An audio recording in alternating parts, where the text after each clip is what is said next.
Hey everyone, I'm Nicholas Woolwork. I'm here on one of my client mentee sites that I'm working on building, 30,000 square foot office conversion. It's an ugly duckling right now, but it's going to be wrapped in the next few weeks, which is hugely exciting for me. A major project. I'm going to say one of the largest, if not the largest residential wrap in the country. It's got a 10-year warranty. It's going to be epic and it's going to look fantastic, and we put a budget in the service charge to repair it or replace it every 10 years if needs be, to keep it looking pristine. Now, I'm not talking about wrapping buildings today, I'm talking about access to the building. Now, we've got this huge development site here which will be 44 apartments at the end, but what about site access to it? Now, I'm stood here by the main entrance. I'm swinging around quite a lot, but here's the main entrance. And you know, what kind of things have you got to think about when you are building a building site, and what are you going to think about when the people moving into the building, what's their access going to look like, and how are they going to come and go? And one of the important considerations on this site was a pedestrian access to get from the main building over to the main road. Now, I don't know if you can see behind me now, there is no pavement either side of this entrance, so that was a bit of a problem. I'm moving out of the middle of the road so I don't get run over by this lorry here, which would be very dangerous. But I'm going to jump over to my guys over here. Hi guys, I'm going to jump across to you guys. So, no pavements coming out of the main building. That was key consideration for the planners here, and they wanted, as part of the planning application, to put a pedestrian route in. So we're going to go and have a look at that in a moment. And that's for the safety of the passengers and people living here that are going to naturally come out of here and walk onto a road like I've just done, almost get run over by a lorry. We can't have that. We need safe pedestrian access. One of the other things obviously to consider is the construction traffic. Now, what you might not be aware of, when you have a bigger site that you're building, you often have to do a construction management plan, and that will be presented to the council. Sometimes they'll condition it on a planning app to say you have to submit a construction management plan before you start building, pre-construction. That can be quite restrictive because you have to get that signed off by the council. That could take a couple of months, could take 3 months if the council's super slow. How are you going to get all that work done and designed and in with the council 3 months later? Well, you need to think about it early. Another reason to have a good planning consultant and team on board. We're going to write these little reports for you to prepare, get your construction company involved. It needs to be put in their JCT contract that they abide by this construction management plan. Otherwise, you could risk your planning getting pulled or changed.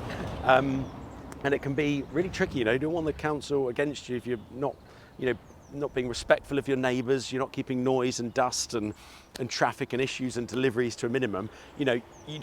We've all had it when we've been on holiday in our 5-star hotel and there's a building site next door. What a nightmare. Well, you've got to feel for people around building sites when you're building. Be respectful of your neighbours because they're going to be your neighbours, and you don't want to put that issue upon them. So designing a site very carefully is really important. One of the things we have is massive gates. Securing the site is really important as well. So this is all locked up at night. It's incredibly safe. We've got all our safety notices over here outside the site. We know who the project management companies are. We know who the people to contact are in the event of emergencies. If someone's hurt or if someone's broken into the site or if someone needs to be contacted, they've got our details there straight away. So again, it's about site safety and about securing the site and how to gain access to the site. All that information is displayed up there for the public and everyone to see if they need to get hold of us. We're quite lucky on this site.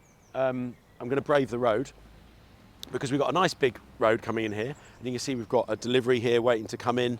There's plenty of parking. It's perfectly legal parking. There's no lines, there's no signage.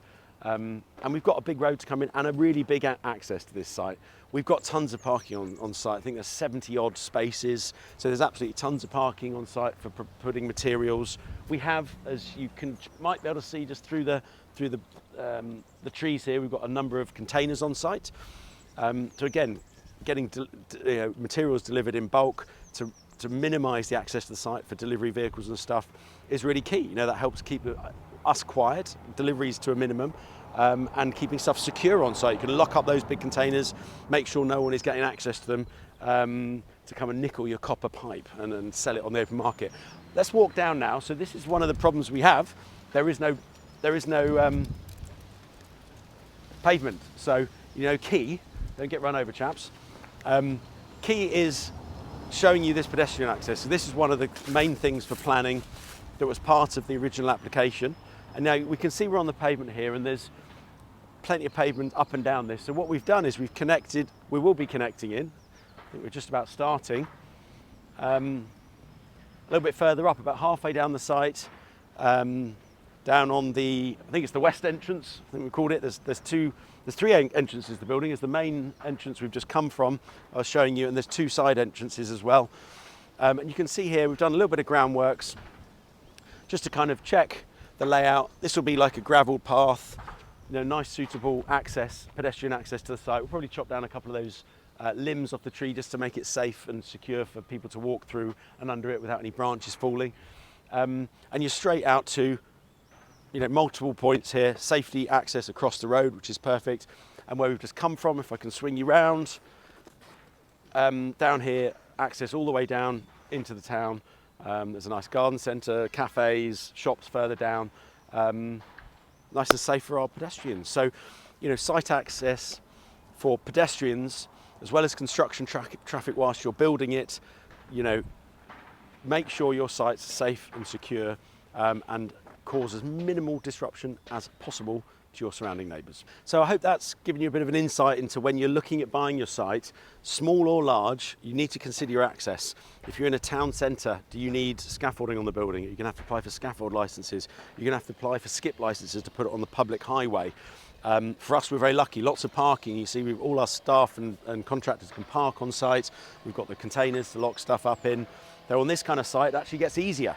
You know, it's more about like looking after your neighbours, containing the situation. We've had generators on site which can be noisy, so we've had to cover those in sound quilt to stop them causing too much noise disturbance. We had to restrict the hours of working. All this stuff is contained in our construction management plan so that the council are on board, the neighbours are on board, and they know how long it's going to last and when it's the times that it's on. So it's not as disruptive as possible. So if you'd like help with your large scale sites, if you've got the capital to invest in them but not the expertise and you'd like help, or maybe you already own a site, like you may own a care home or a big office conversion, or on a land site, you'd like to help get some houses on a plot that you've got, we're here to JV with you. So do please reach out using the details below this video.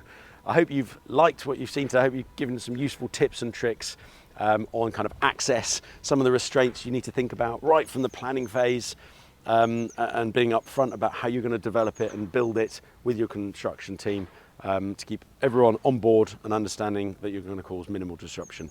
Please let me know what you guys are up to. Let me know what your access arrangements have been. Have you had any problems with access? Have you had any neighbourly complaints when you've been doing your building site? I'm sure there's many of you out there that have, so yeah, I'd like to hear your anecdotal stories, please. And please make sure you subscribe. We value you in our community. We want to hear your tips and tricks as well, so let us know what you're up to in the comments, and I'll try and reply to as many comments as I can. And I hope to see you on another video very soon. Take care. Bye-bye.